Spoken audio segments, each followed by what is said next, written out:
നമസ്കാരം, നമ്മുടെ ഒരു പുതിയ വീഡിയോയിലേക്ക് എല്ലാവർക്കും സ്വാഗതം.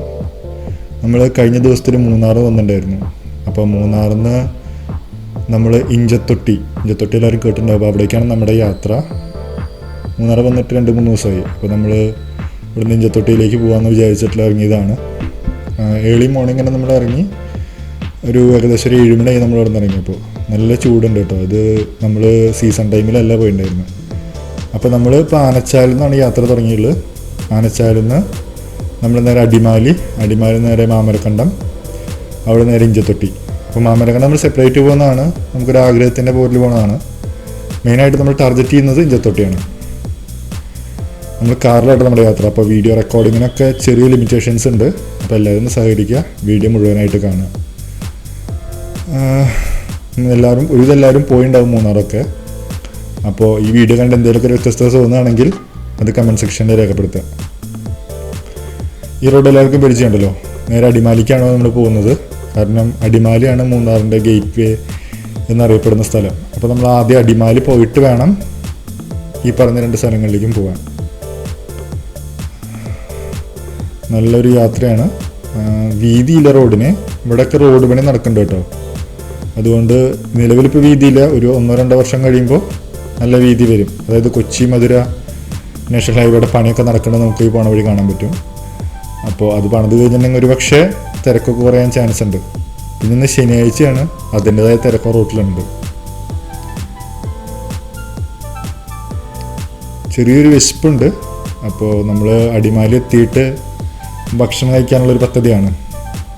അങ്ങനെയാണ് അപ്പോൾ നമ്മുടെ യാത്ര തുടങ്ങിയത്. റോട്ടിലൊന്നും വലിയ തിരക്ക് ശനിയാഴ്ച നമുക്ക് ഇതുവരെ തിരക്ക് തോന്നിയിട്ടില്ല. പോകുന്ന വഴിയിലൊക്കെ തിരക്ക് വരാം. ഇത് നമ്മൾ പോണ വഴിയിലുണ്ട് ഒരു പള്ളി കേട്ടോ. നമ്മളെ പള്ളിയുടെ ഒരു ഭംഗി കണ്ടപ്പോൾ വണ്ടി നിർത്തി ഒരു വീഡിയോ ഒക്കെ എടുക്കാമെന്ന് വിചാരിച്ചതാണ്. അപ്പോൾ ഇതാണ് ആ പള്ളി എന്നുള്ളൊരു വ്യൂ.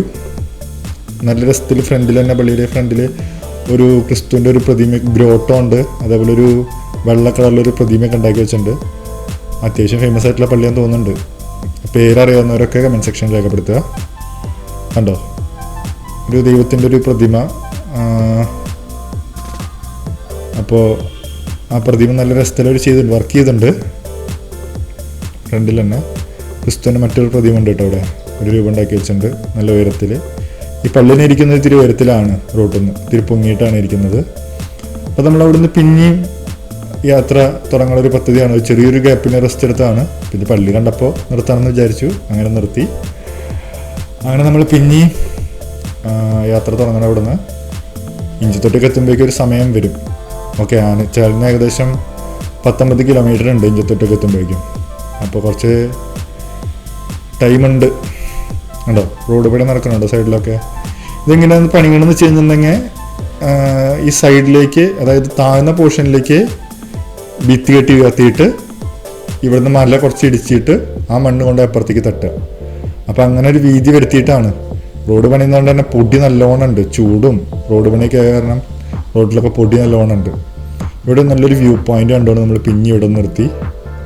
കാണാൻ നല്ല രസമുണ്ട് കേട്ടോ.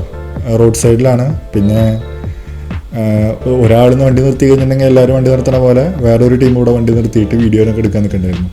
എല്ലാവരും കണ്ടോ, ഒരു ചെറിയൊരു വ്യൂ പോയിന്റ്. നമുക്ക് വലിയ കാര്യമായിട്ടൊന്നും പറയാനില്ല, എന്നാലും മൂന്നാറിലൊക്കെ സ്ഥിരം കാണുന്ന പോലത്തെ ഒരു വ്യൂ പോയിന്റാണ്. സൈഡിൽ മറ്റേ കോൺക്രീറ്റിൻ്റെ ഇതൊക്കെ സെറ്റ് ചെയ്തിട്ട്. അപ്പോൾ നമ്മൾ പിന്നെയും യാത്ര തുടങ്ങുകയാണ്.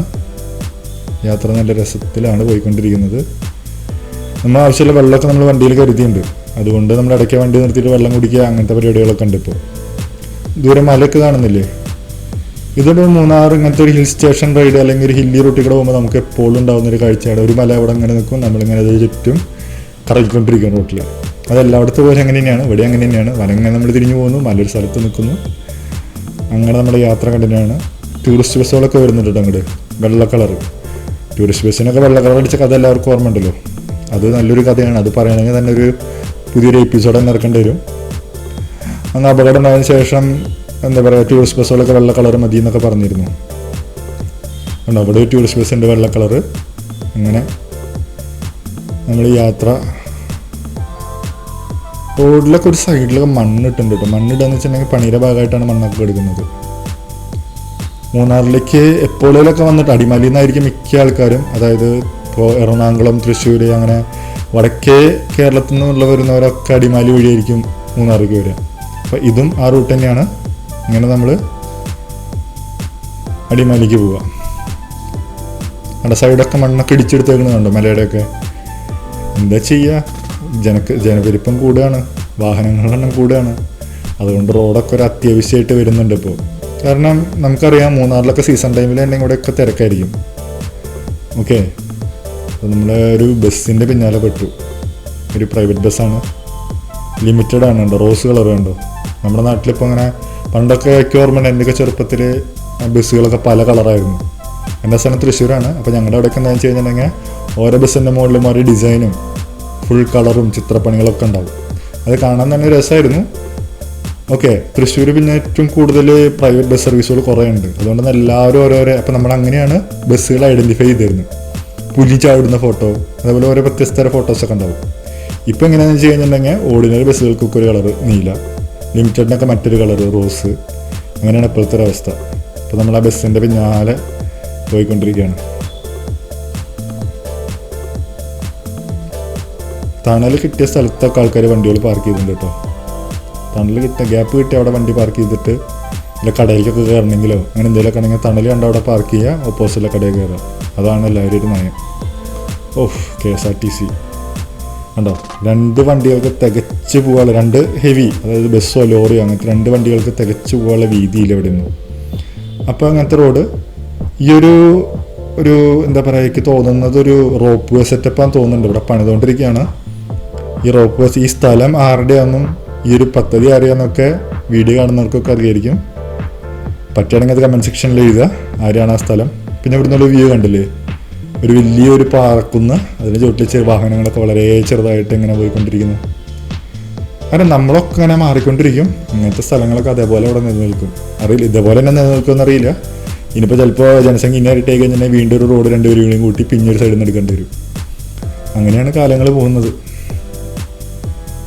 അങ്ങനെ നമ്മൾ ഇപ്പോൾ ഉള്ള റോഡ് വലിയ അലമ്പില്ല എന്ന് നമുക്ക് പറയാൻ പറ്റുള്ളൂ. അല്ലാണ്ട് അത്രയും റബ്ബറൈസ്ഡ് ആയിട്ടുള്ള പക്ക സെറ്റപ്പ് അല്ല, എന്നാലും അലമ്പില്ലാത്തൊരു റോഡുണ്ട്. വീതിയിലൊരു ഇഷ്യൂ മാത്രമേ ഉള്ളൂ.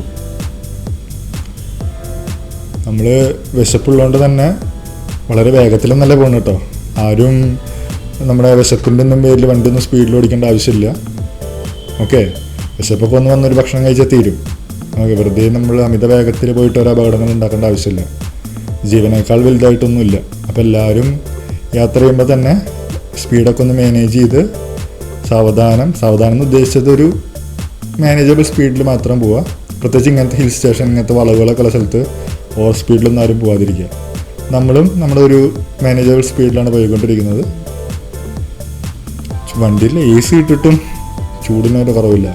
ഞങ്ങൾ ഈ മൂന്നാർ യാത്രയ്ക്ക് വരുമ്പോൾ പത്രത്തിലൊക്കെ കണ്ടതെന്താണെന്ന് വെച്ച് കഴിഞ്ഞിട്ടുണ്ടെങ്കിൽ, പത്രത്തിലല്ല ഫ്രാങ്കായിട്ട് പറയുകയാണെങ്കിൽ ഇൻസ്റ്റാ പേജിലും ന്യൂസിലൊക്കെ കണ്ടതെന്താണെന്ന് വെച്ച് കഴിഞ്ഞിട്ടുണ്ടെങ്കിൽ 17 ഡിഗ്രി 16 ഡിഗ്രി അങ്ങനെയൊക്കെയാണ്. അത് കുറേ പേര് ഈ പോസ്റ്റിൻ്റെ റീച്ച് കിട്ടാനും അങ്ങനെയൊക്കെ എഴുതി കൂട്ടുന്നതാണ്. അവിടെ ചെല്ലുമ്പോഴാണ് ആ ടെമ്പറേച്ചറിൻ്റെ വ്യത്യാസം നമുക്ക് അറിയുള്ളൂ. നമ്മളൊക്കെ ഇപ്പോൾ മൂന്നാർ നമ്മൾ പോയെന്ന് പറഞ്ഞല്ലോ, നല്ല ചൂടാണ്. ഓക്കെ, നമ്മളിപ്പോൾ പോയത് ഏകദേശം ജനുവരി എൻഡിലാണ്. അപ്പോൾ കുറേ പേര് നല്ല തണുപ്പുണ്ടെന്ന് പറഞ്ഞു. അതിന് ഇങ്ങനത്തെ കുറേ ഫോട്ടോസ് വരെ ഇട്ടുള്ള ആൾക്കാരുണ്ട്. അപ്പോൾ അങ്ങനെയൊന്നല്ല, ചൂടുണ്ട്. അപ്പോൾ നമ്മൾ ശരിക്കൊരു ക്ലൈമറ്റ് അവിടുത്തെ നോക്കിയിട്ട് മാത്രം പോവുക. വെതറിലൊക്കെ പോയി നോക്കി മാത്രം പ്ലാൻ ചെയ്യുക. അല്ലാണ്ട് ഇൻസ്റ്റയിലും സോഷ്യൽ മീഡിയയിലൊക്കെ കണ്ടു എന്ന് വെച്ചിട്ട് ടെമ്പറേച്ചർ അതാവണമെന്നില്ല. ഓക്കെ, അപ്പോൾ നമ്മൾ ഈ യാത്ര കുറച്ചും കൂടി കഴിഞ്ഞ് നമ്മൾ അടിമാലി എത്തും. അടിമാലിയാണ് നമ്മുടെ ലക്ഷ്യം. ഇപ്പോൾ ഫസ്റ്റത്തെ ലക്ഷ്യം അടിമാലിയാണ്. അത് കഴിഞ്ഞിട്ടാണ് ബാക്കിയുള്ള സ്ഥലങ്ങളിലേക്ക് പോകാൻ പറ്റുള്ളൂ. അപ്പോൾ നമ്മുടെ ഉഷാറായിട്ടാണ് നമ്മുടെ യാത്ര കണ്ടിന്യൂ ചെയ്ത് പോകുന്നത്. ഇനിയിപ്പോൾ നമുക്കറിയാം ഈ മലയോര ഹൈവേ എന്ന് പറഞ്ഞൊരു ഹൈവേ വരുന്നുണ്ട്. അപ്പോൾ അത് വന്നു കഴിഞ്ഞിട്ടുണ്ടെങ്കിൽ ഇനിയുള്ള ബാക്കി കേരളത്തിലുള്ള ബാക്കി ഹിൽ സ്റ്റേഷൻ അല്ലെങ്കിൽ ഹിൽ ഏരിയാസിലൊക്കെ കുറച്ചും കൂടിയും ഈസി ആയിട്ടുള്ള ആക്സസ് കിട്ടും. അത് ടൂറിസത്തിനെയും നല്ല രീതിയിൽ ഡെവലപ്പ് ചെയ്യും. ഇപ്പോൾ നമുക്കറിയാം ദേശീയപാത 66 വരുന്നത് മൊത്തം കടലിൻ്റെ അടുത്ത് കിട്ടും. കോസ്റ്റൽ ഏരിയസ് കൂടെയാണ് ദേശീയപാത വരുന്നത്, 6 ലൈൻ ഹൈവേ വരുന്നത്. അതുപോലെ ഒരു മലയോര ഹൈവേ ആണ് ഇപ്പോൾ അതിൻ്റെ ഒരു പ്രൊജക്റ്റ് നടന്നുകൊണ്ടിരിക്കുന്നത്. അത് വൈകാതെ തന്നെ കംപ്ലീറ്റ് ആവുമെന്ന് വിചാരിക്കാം. അപ്പോൾ ആ ഭാഗത്ത് മലയോര യാത്രകൾക്കൊക്കെ കുറച്ചും കൂടി സൗകര്യപ്രദമായിരിക്കും. കുറച്ചുകൂടി നല്ല വീതി കൂടി റോഡ് കിട്ടും.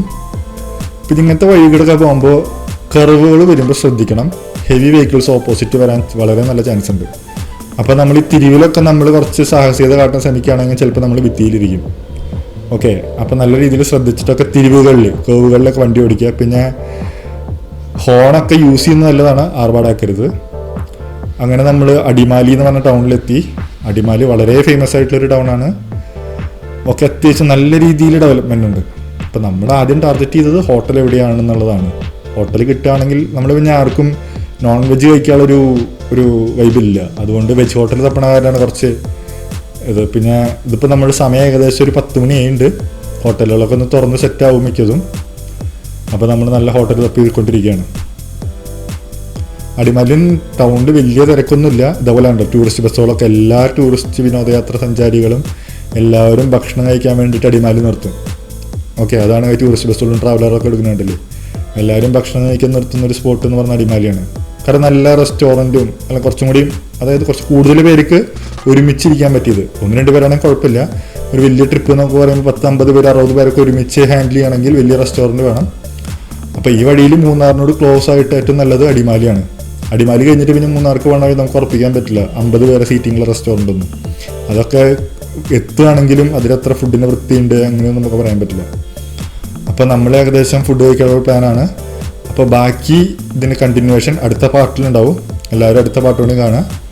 ഓക്കെ, അടുത്ത പാർട്ടിലാണ് നമ്മൾ ഇനി മാമലക്കണ്ടത്തേക്ക് എത്താൻ പോകുന്നത്.